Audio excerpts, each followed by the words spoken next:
When the owner closed the hood on a bottle of brake fluid and sprung that end of the hinge, and it shoved this hood up against this front panel when he closed the hood, chipped it all up. This paint can be saved. It is very faded. It's discolored, but by using some real fine grit sandpapers, can sand that away and then bring this finish back to the brilliant color and shine. These areas, from all the years of paint and primer buildup, they're really deep. There's a couple of ways you can fill that depth. You can literally use some spot filler, some lightweight filler, and fill these. You could prime with some heavy-duty primer, but I want to have more finesse control over those areas. So how I do it is I'll use a fairly heavy brush like this one. I don't want to be too heavy. I want to have some control. And I'll just dab in layers of paint. And then as it comes out onto the surface, I'll use a razor blade as it cures to just keep scraping that away and keeping it flush until I get to the point where when I scrape that, the surfaces are the same height. I had my local paint supplier mix this up for me. We used the original body code color, and that's the way this paint was done 35 years ago. So this is a single stage paint, so I had to mix the single stage paint using the same paint code and just really crossed my fingers hoping that would match. So what I did is I painted some of this on this headlight cover around this area, and you can't tell where I painted, which one of these I painted and which one I didn't. The color is a perfect match. So now I know that once I color sand this and buff it, it will match my, my new replacement paint. Now when I paint this surface with my touch-up, I'll show you in an area on the back that I started doing when I was experimenting. It's slightly yellower and slightly brighter. Well, that's just because this is faded and has gathered grit over the years. So when I color sand this and buff it, hopefully that will be an exact match, and I'm sure that will. Before you do start touching this up though, you want to make sure to use a good wax and grease remover and really clean into these areas. Make sure that you've got a good bond and that you don't get fish eyes and have that paint start crawling on you. What I'm going to attempt to do, and what I have done in the past, is I'm just going to dab in and keep building this up until it is the same height as the surface. So what I do, like this one, I'll dab it in. The paint, as it dries, it's going to shrink, so it's going to fade down away. It also has a little bit of an edge up on the outer surface that will build up too, and so that'll have to be sanded down so that it all has the same surface. And because you can see the color is different, yeah, it's going to change a little bit as it dries, but I found on the back, and I'll show you those, like I said, the color is lighter and crisper, cleaner color, and this is just literally dirty. So when I color sand it, after all these are touched up, they should disappear, and you'll never even know that it was chipped. These horizontal surfaces, you can put it in quite heavy and just let it really flow, but as you get onto these vertical surfaces, it will run on you, so you'll have to put it on fairly thin and work it over several coatings. I mean, it could be 6 or 7 coatings to get this built up to the point where when it's color sanded, that it disappears. If you go to very many car shows like I have, you see this a lot where people have done it and not done it well. They'll get a big old chip like these and they'll dab paint into it and they walk away. Well, if you do that, that is what you're going to see. And I see this so often at car shows, where if somebody would just have put in more layers and built it up and built it up and built it up until it's all level, then you can color sand that and buff it. I mean, if you've got a brilliant paint job, you don't need to go back and rebuff the whole area. It would just be a matter of color sanding and buffing and blending just this one little area. So these are a couple of chips I did yesterday, experimenting with building it up. And you can see there, if you really look, especially in the right light, you can see there's a different color there. These were white underneath because this fiberglass, it was chipped all the way down to the fiberglass. I built this up with probably 3 coats. There's still a little bit of a low spot. What I'll do now is I will take a razor blade and I'll just gently level up the surface where the paint had a tendency to kind of crawl out beyond the chip. And this is set overnight, so it's not coming off. It's not flattening out as easily as I was hoping it would. We really have to do it within an hour or so while it's still wet. If I hold this super flat against the finish, it is shaving off the high spot.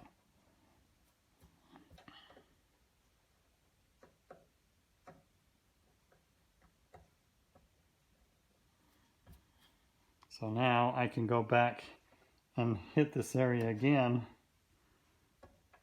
with another coat, probably 2 more coats once I color sand this, and it rejuvenates that color underneath. Then these areas should just disappear. You can see this area of the car really got beat up. So I'll be doing the same thing with that. I'll just keep filling these areas higher and higher until they're slightly above the surface of the paint, and then I can color sand and buff those down. Just as an example, there were some large chips. The paint was all chipped off right here and chipped off right here. I could still fill it, so I still need to build it up some more. But I hand buffed this area a little bit, and the color is a perfect match. There's a lot of real high gloss here. Let me see if I can take some of that gloss away. There we go. So you can see colors blending really well. Once I get this color sanded flat and smooth and polished, that should disappear. I think this is dried long enough now. I can kind of use this one to demonstrate. You can see there's a little bit of a high spot on one side, and a little bit of a low spot on the other. So I can just shave off that high spot, and now I have a little low spot on the back side. Now I'll just touch it up again with another coating, and I should be good enough. One of the big touch-up areas that I did was right along here. This whole edge was pretty beat up. I dabbed in paint and layers and layers and layers, and you can't help but have it come up over the edges. So if you just run a razor blade gently across that high spot, you can knock it down pretty smooth. You can't make it perfect, and you have to be careful not to take too much away.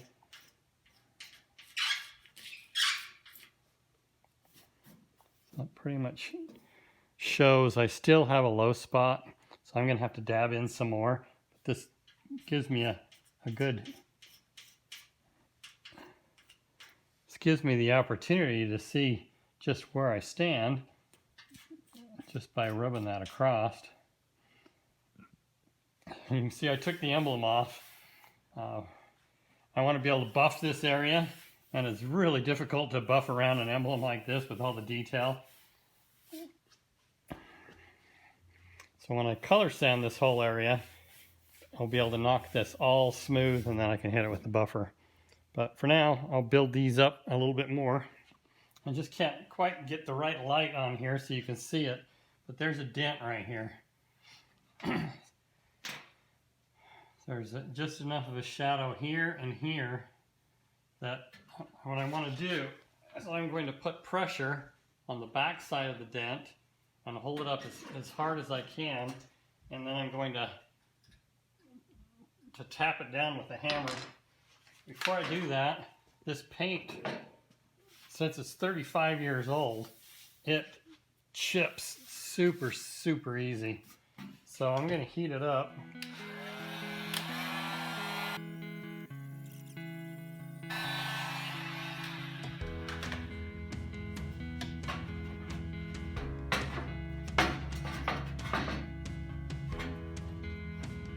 With the right light, you should be able to see when it's moved.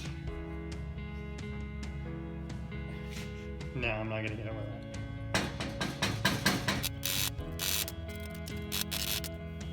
If you take your time and just gently work it, you can hide that dent.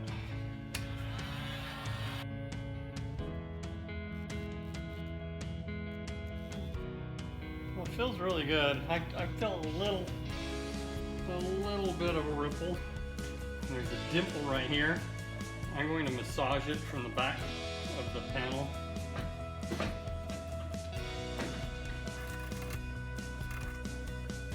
There's a little bit of a high spot right here. I want to gently massage that too.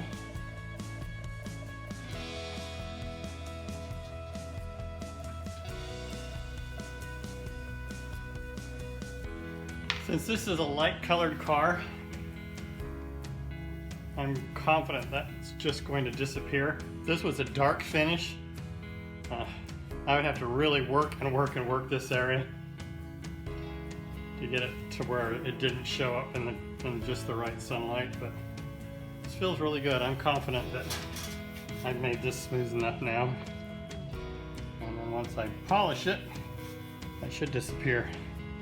Since I had some big chips along this edge, I could see that there is a lot of paint on here. So what I'm going to do now is I'm going to sand this with 600 grit sandpaper. I don't recommend it on a clear coat. 600 sandpaper on a real good quality clear coat is really difficult to get the sand scratch out. But on a single stage paint like this, it's a lot more forgiving, it's a lot softer, so it's easier to get the sand scratch out. But you can see how stained and tarnished the paint is behind this emblem. With 600 grit sandpaper, just working it down, I can make this haziness and the discoloration vanish. And then for the waves right here, if I use the 600 sandpaper, and just be really careful not to sand in one area too long, I should be able to use this thick paint to just smoothen that area out.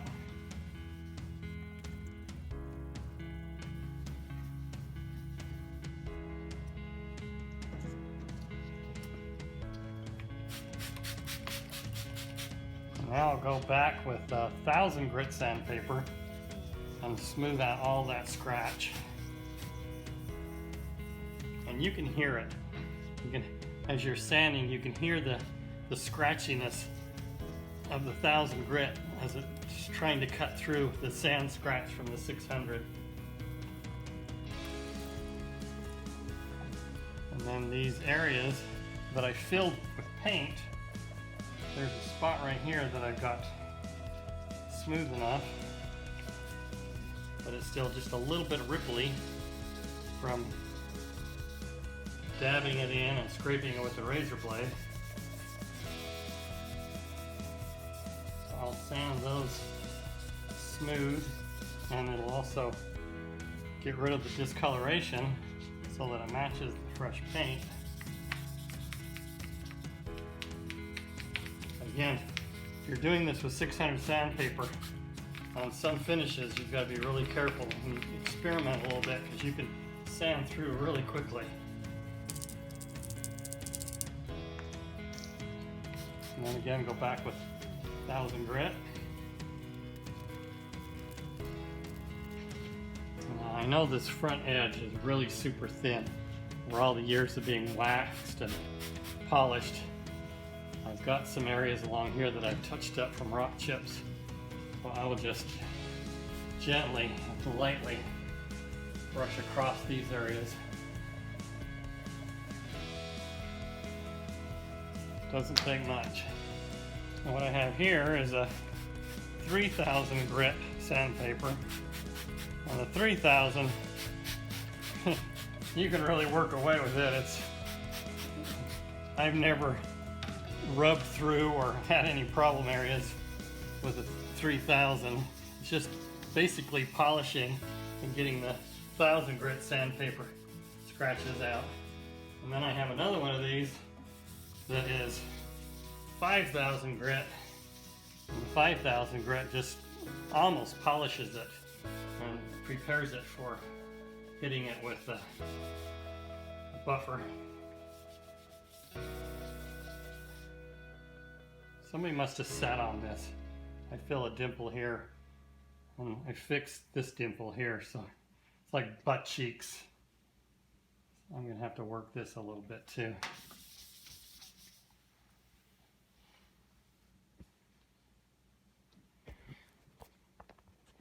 Now you can see it's bringing some of that shine back with the 3000 grit sandpaper, so it won't take much at all to just hit it with the buffer and bring that shine right back to life. You can really see right here, you go from a shine to gone. Well, this was a nice little start. Now I've got a whole lot of work to do to get the rest of this car. Well, I have this fender off. I thought I would experiment with touching up this black pinstripe. There's just a teeny little scratch right here through the pinstripe, and there's a couple other little nicks. Well, there's some really bad ones in other areas of the car, so I thought this would be a good place for me to experiment and see if I can easily fix these. So what I'm going to do is I'm going to sand it with 5000 grit sandpaper to clean the area up really good and fix these scratches as much as possible so that the black paint doesn't run where I don't want it to go, because I'm going to use a super thin black paint. Typically with pinstripe you'd use a pretty thick paint and a brush that has a real long fine tip so that you can leave a bead of thick paint. But since I'm just touching this up, I want to use a really super fine paintbrush.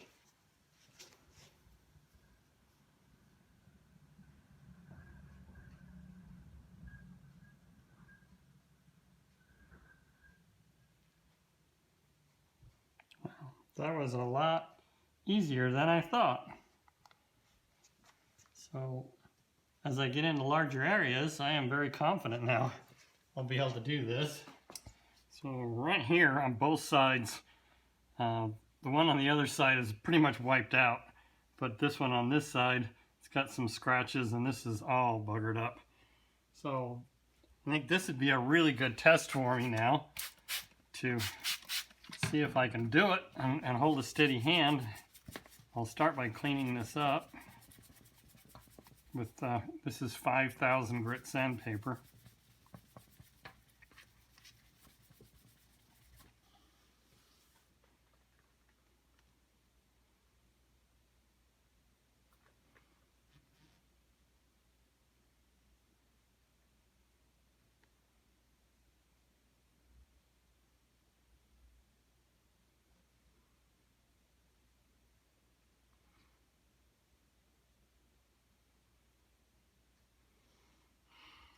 The way this was scraped, it's kind of smeared it out. So what I'll do is I'm going to take a razor blade and just clean up these edges But for now, I'll go ahead and build up the paint.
And now these little areas, once it dries, I'll come back and clean this up a little bit more with the razor blade, and then I'll buff across this. And I'm confident that I've got it on thick enough now, I won't buff through it. Well, from a distance, looks great. What is that, about 2 feet away? That's awesome. We can look that good from a 2-foot distance. Thank you for watching this episode of Ride Rescue. Like always, please like and subscribe. Stay tuned for upcoming videos. I'll finish sanding and buffing and putting this car completely back together. Stay tuned. Thanks again for watching.